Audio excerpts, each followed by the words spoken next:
Continuamos con Cerrando la Noche. Giovanni Almonte se adentró de inmediato a uno de los ejes esenciales de esta conversación, México, y preguntar los cambios que han ocurrido en México en los últimos 60, 50 años. El doctor Héctor Díaz Polanco dio una respuesta bastante interesante. Sin embargo, a mí me gustaría saber cómo ha sido la integración del doctor Héctor Díaz Polanco a ese proceso político y social que ha estado viviendo México, que le ha permitido no solo ejercer eficazmente la función de político profesional como es, sino de ocupar cargos legislativos, sobre todo tratándose de un migrante, en un momento en que a los inmigrantes se le quiere penalizar per se, olvidando de las causas, circunstancias que motivan las migraciones, doctor. Sí, bueno, aquí hay un encadenamiento de factores y de acontecimientos que van dándole sentido a algo que en ese momento no se vislumbra. Así que voy a tratar de encadenar. Yo hice mi especialidad en México en el campo de la cultura y particularmente de la identidad étnica. Soy especialista en el estudio de los pueblos indígenas. Para mí fue un desafío extraordinario porque mi país original, República Dominicana, no tiene indígenas. Lo acabaron. Eso fue resuelto por el proceso colonial. Pero llegué a convertirme en un especialista en esto y eso produjo que cuando hay un levantamiento en México en 1994 del neozapatismo, el Ejército Zapatista de Liberación Nacional, que tuvo un gran impacto mundial y por supuesto al interior de México, yo terminé siendo asesor del Ejército Zapatista de Liberación Nacional porque era uno de los pocos antropólogos que en México y en América Latina había trabajado el tema de las autonomías indígenas. Yo escribí el primer libro en castellano sobre el tema de las autonomías, se llama Autonomía Regional, que la publicó, se puede ver en la editorial Siglo XXI, Editores de México, y en consecuencia apoyé este proceso. Este proceso concitó simpatía en muchos políticos, incluyendo a un joven político llamado Andrés Manuel López Obrador, que en poco tiempo, años después, pasó a ser presidente del Partido de la Revolución Democrática, así se llama el PRD, el PRD de México. Mexicano. Y ese dirigente estaba muy interesado en el proceso zapatista, tenía simpatía. Por tanto, cuando había reunión del Comité Ejecutivo Nacional del partido para discutir los temas relacionados con este asunto, que era un asunto muy importante, me invitaba a las reuniones del Comité Ejecutivo Nacional. Así lo conocí, así empezamos nuestra relación. Con el tiempo esta relación se fue consolidando, de tal manera que en la medida en que entró él a la política nacional ya de lleno como candidato, en el 2006 fue candidato a la presidencia de la República, como se sabe, no puedo extenderme en esto, hubo un gran fraude electoral contra él. Fue su primer derrota, entre comillas, pero fue una derrota a la mala. Yo escribí, por cierto, un libro sobre ese proceso electoral, se llama La cocina del diablo, el papel de los intelectuales en el proceso electoral, explicando cómo se había realizado este fraude. Luego participé ya en el movimiento que inició y hice contribuciones en algunas tareas, particularmente en el plano, digamos, intelectual. Del movimiento todavía ni siquiera tenía nombre, le llamábamos en general el movimiento porque el nombre era muy largo, y luego fue entrando, digamos, ya de manera más orgánica, de tal manera que cuando se crea el movimiento ya con nombre y luego se obtiene el registro, yo ya soy parte de la dirección del partido, en la vertiente, digamos, del poder legislativo, por decirlo así, hay tres poderes también en los partidos, el poder ejecutivo, que son los consejos estatales, nacionales, etcétera, el legislativo, que son los comités, quise decir, comités estatales, los consejos, y el sistema de justicia interno, que se llama en Morena Comisión Nacional de Honestidad y Justicia. Yo fui el presidente de este órgano desde su fundación y estuve en ese órgano durante 8 años, así que un largo periodo, que se encargaba de garantizar la cohesión interna mediante hacer juicios cuando se violaban los estatutos, una especie como de fiscal general Tribunal disciplinario. Tribunal disciplinario, que fue una tarea muy difícil, muy complicada. Y luego ya pasé a otras tareas y finalmente la última fase fue participar como legislador en el Congreso de la Ciudad de México, que ya no es Distrito Federal, ahora es una entidad federativa como otras, Jalisco, Zacatecas, etcétera, que tiene sus tres poderes, sus tribunales, su jefatura de gobierno, que lo ocupa en este momento la compañera Claudia Sheinbaum, y un órgano legislativo, el Congreso de la Ciudad de México. Y yo fui presidente de este Congreso en la primera fase, porque es rotativo este cargo, y ahora estoy en la tarea legislativa en el partido. De manera que es una trayectoria que tiene que ver con una serie de acontecimientos que iban ocurriendo y que fue posible, y con esto concluyo este punto porque me he alargado mucho, y es que la gente se pregunta cómo alguien que nació fuera de México puede ser miembro del Congreso de la Ciudad de México. Eso se explica porque hubo una asamblea constituyente en la ciudad que en el 2017 emitió una nueva constitución. Hicieron un pequeño cambio.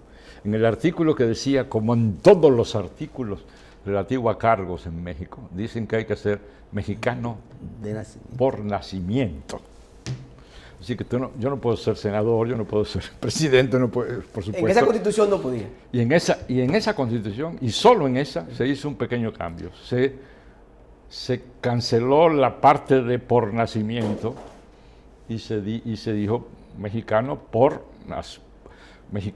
la condición de mexicano. Ya sea nacimiento o naturalización. O naturalización.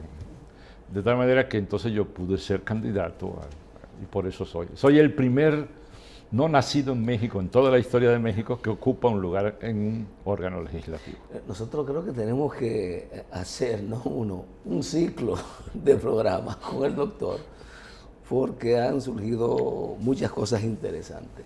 De hecho, si yo mal no recuerdo, creo que el último alzamiento armado del siglo pasado que ocurrió en América es el levantamiento zapatista. Y qué interesante que usted haya estado como parte de ese proceso de asesor, que esos serán otros programas. Sí, claro, sí. Hay una especie de atracción gravitacional sobre mí, claro. Donde quiera que hay un acontecimiento de este tipo. Sí. Bueno, pero los compromisos, los hechos están ahí. Y cuando la gente lo asume con toda la responsabilidad. Así es. Entonces eso es. Sí. El tiempo va a ser corto. Sin embargo, doctor, ya que no me estimo en todo el aspecto mexicano, las políticas, y no me he evaluado, y quiero empezar con una pregunta que tiene que ver con México, pero que toca también a República Dominicana. Las políticas que está implementando el presidente López Obrador,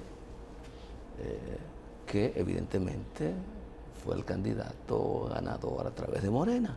Morena es un movimiento que aglutina diferentes partidos, organizaciones políticas y sociales. Eso es así. Sí. Tomó una decisión, hoy que se habla mucho de las alianzas público-privadas, de los fideicomisos, y de reducir al Estado a su papel netamente de regulador. Decidió eliminar, rescindir por lo menos 109 fideicomisos. Yo quiero saber, ¿eso fue una decisión individual del presidente de la República o eso forma parte del programa de gobierno que le presentó Morena a sus electores en México? Forma parte del proyecto de nación. No del programa de gobierno. De nación. Es un asunto de Estado, ni siquiera es un asunto de gobierno. Eso consiste en lo que se llama austeridad republicana y combate a la corrupción. Es el proyecto nacional de combate a la corrupción, que consiste en cerrar todas las puertas a cualquier tipo de práctica que conduzca a que sectores no estatales o estatales se aprovechen de los recursos públicos para hacer negocios privados. En los fideicomisos por sí mismos no son necesariamente negativos si se hacen bajo ciertas normas, etcétera, etcétera, y de manera restringida. Pero los fideicomisos rápidamente, y ese es el peligro, pueden pasar a ser parte de formaciones burocráticas de grupos de intereses que conduzcan a la apropiación de recursos públicos para ser dirigidos a otros intereses, ¿no? Habían centenares de estos instrumentos, fideicomisos, incluso en el mundo académico. Ese es mi mundo, porque yo soy de dos mundos mínimamente, también del académico. En el mundo académico se usó mucho este sistema, porque es un sistema que permite separar recursos, digamos, de la corriente normal de aprobación presupuestal y de vigilancia del ejercicio de los recursos. Permite como separarlos de esa corriente. El tema de transparencia se pierde. Un apartadito, digamos. Yo recuerdo vagamente una palabra, combinita, se decía en mi tiempo. De tal manera que eso permitió que se fueran acumulando, por ejemplo, subejercicios y sobrantes de presupuesto que en algunos momentos pueden ser muy cuantiosos. En lugar de devolverlo a la Tesorería Federal, se pasaban al fideicomiso. Y entonces se hacían unas masas inmensas de recursos con estos sistemas. Por tanto, una de las medidas más importantes que tomó el presidente respecto a esto fue la supresión de estos sistemas para que ya no haya esta dificultad. Y con relación, don Héctor, a lo que tiene que ver con esa coalición de partidos o movimientos de izquierda, que yo sé que ha surtido su efecto en México, ¿cómo ve esto extrapolándolo a América Latina y en especial a la República Dominicana? ¿Hay posibilidades de que eso se logre?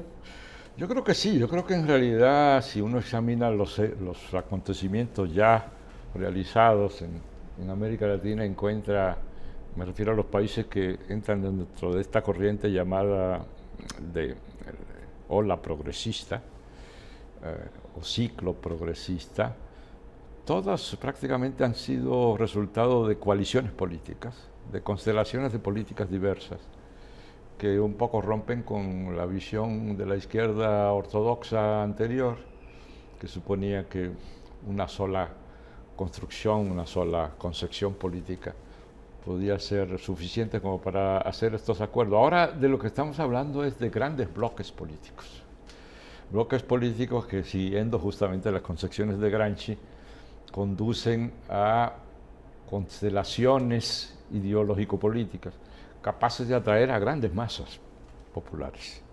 Y es con esas grandes masas populares que se pueden ganar estas elecciones con estas facilidades increíbles. Cuando examina uno las victorias, encuentra que en su mayoría alcanzan o superan el 50% de la votación. La suma de muchas voluntades. Exactamente, porque son grandes constelaciones políticas. Esa es la clave. No hay otra posibilidad de lograrlo sino de esta manera. De otra manera, la izquierda quedaría relegada como una opción poco viable, ¿no? Pero la izquierda puede crear estas constelaciones en donde su visión del mundo sea hegemónica, sea la que conduzca el proceso, que es lo que ha ocurrido en varios de los países de América Latina que ya son, digamos, más evidentes: Brasil, Ecuador, etc. El caso de México es emblemático. En Morena no se establece como un criterio previo tener una visión particular del proceso político, con excepción del núcleo central que indica cuáles son nuestros principios básicos, nuestros valores. El que no acepta esos valores, por supuesto, no puede estar en Morena. Pero no se le pide que sea de izquierda y de tal color o tal tendencia. Se pide, digamos, que sea decente, aceptando este núcleo de decencia política que está orientado a mejorar, transformar las condiciones de vida del país, siempre poniendo en primer plano a los grupos populares, a los sectores mayoritarios. Por eso el lema que Andrés Manuel desarrolló y que se ha convertido prácticamente en un apotegma para todos nosotros, una guía por el bien de todos, primero los pobres. Eso es lo que orienta toda nuestra actuación. Nosotros no podemos dar prioridad a nada que no sea favorable a los grandes sectores populares. Y eso es lo que yo creo que es la esencia de la izquierda en la época contemporánea. Doctor, la humanidad, a veces uno no se da cuenta, y sobre todo los aportes que ha hecho el movimiento progresista o de izquierda a través de sus diferentes áreas, movimiento obrero, los movimientos sociales, llegó a un estadio, quizá es una visión equivocada, yo digo que obligó al mundo de la derecha, que gobernaba el mundo, a reconocer que un conjunto de demandas sociales se convirtieran en derechos fundamentales. Creo que reivindicamos poco eso, los que nos autodenominamos progresistas, de izquierda, democráticos. Esto obliga entonces a todos los estados, no importa que sea un gobierno de derecha, que sea un gobierno de izquierda, a cumplir con esos ejes fundamentales llamados el bloque de derechos fundamentales. Muchos países lo contemplan en sus constituciones. Dentro, y también el famoso Estado social, democrático y de derecho. Dentro de esta lógica, ¿qué papel juega la ideología? Que creo que es un tema que está pendiente.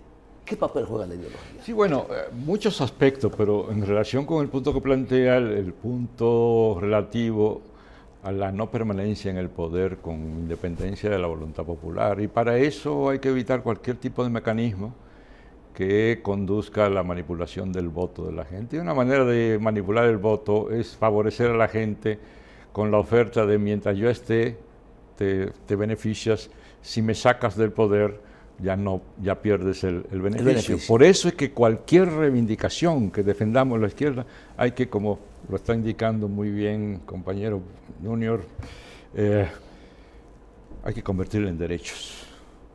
Y es lo que ha hecho el movimiento de Andrés Manuel desde sus inicios. Andrés Manuel es el pionero en el establecimiento de pensiones universales para los adultos mayores, porque regularmente es la población que en principio está, digamos, descobijada, desfavorecida. En consecuencia, el segundo paso siempre, para ese sector o para cualquier otro, es voy a pelear porque tengas este beneficio, este apoyo, pero de inmediato haré lo posible, y es mi deber hacer lo posible, porque esto ya no dependa de mí, sino que dependa de la ley. Por tanto, quiero, y lo ha logrado, convertir tu reivindicación, tu beneficio, este proyecto, este programa, en parte de la Constitución de la República.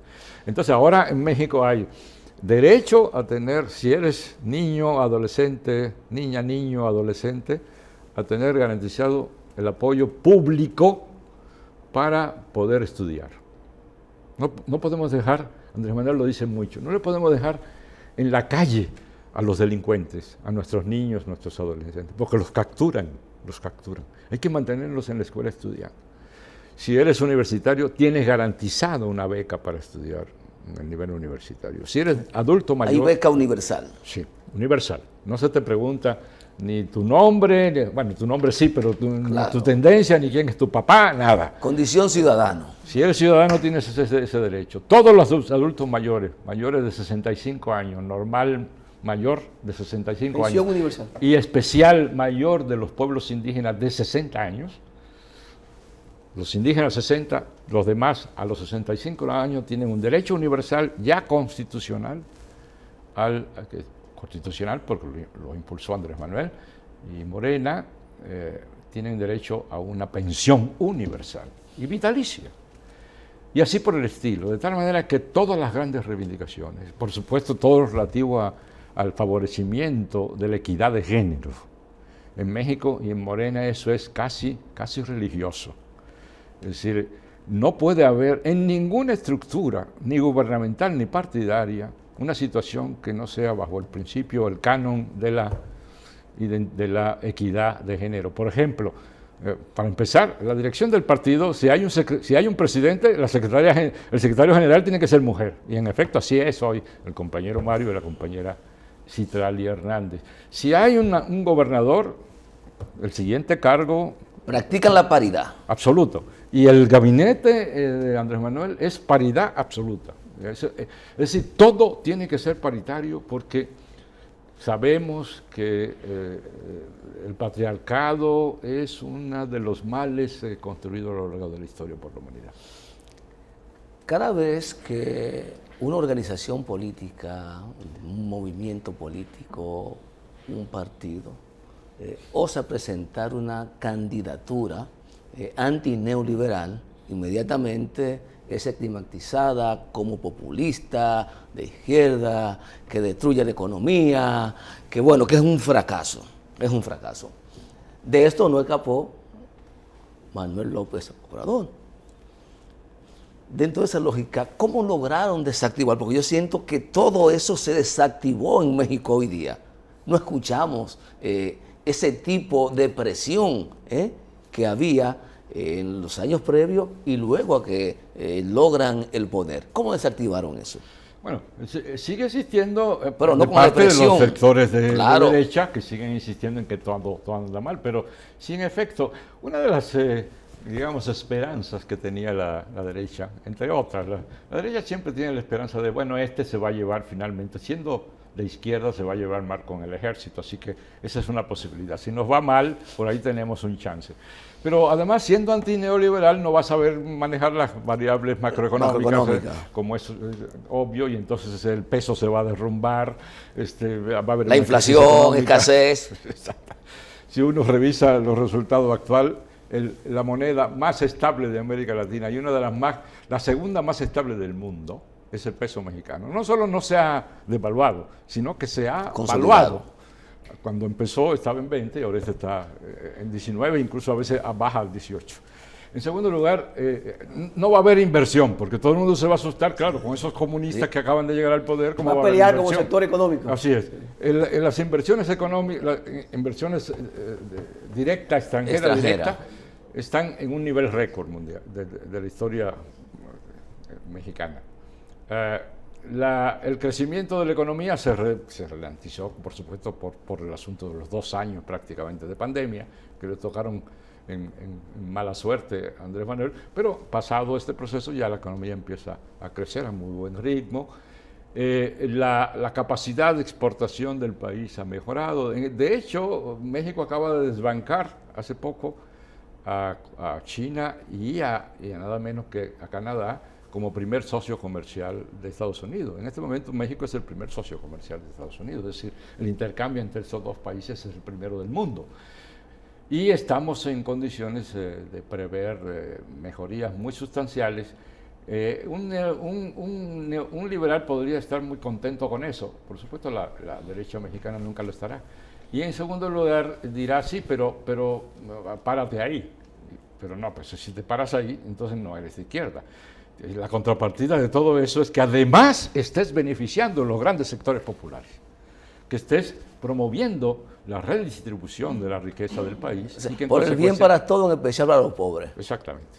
Entonces sí puedes estar hablando de alguien exitoso en el manejo, digamos, de la economía nacional y al mismo tiempo, es decir, que se logre lo que decía el mundo neoliberal que era imposible para nuestros países, que era simultáneamente crecer y redistribuir. Hay 2 casos que empezaron a demostrar que eso era falso. El primer lugar fue Evo, hay que reconocerlo, donde se creció y se redistribuyó. El segundo caso destacadísimo es el caso de Andrés Manuel López Obrador, que ha logrado crecimiento, estabilidad, etcétera, mayor inversión y al mismo tiempo ha logrado redistribuir y crear justicia social en el país. Todo lo que inicia tiene que terminar. Y yo aspiro a que esto sea una pausa, hasta una próxima ocasión. Vamos a agradecer al doctor Héctor Díaz Polanco por haber aceptado nuestra invitación a Cerrando la Noche. Muchas gracias, es un placer. Gracias. Muchas gracias, muy amables. También agradecemos al Observatorio Dominicano de Políticas Públicas de la Universidad Autónoma de Santo Domingo, quien hizo posible este encuentro con el doctor Héctor Díaz. A ustedes, gracias por habernos permitido llegar a sus hogares. Mañana nos reencontramos en una nueva edición de Cerrando la Noche. Wagner Almonte y Junior Espinosa. Hasta mañana.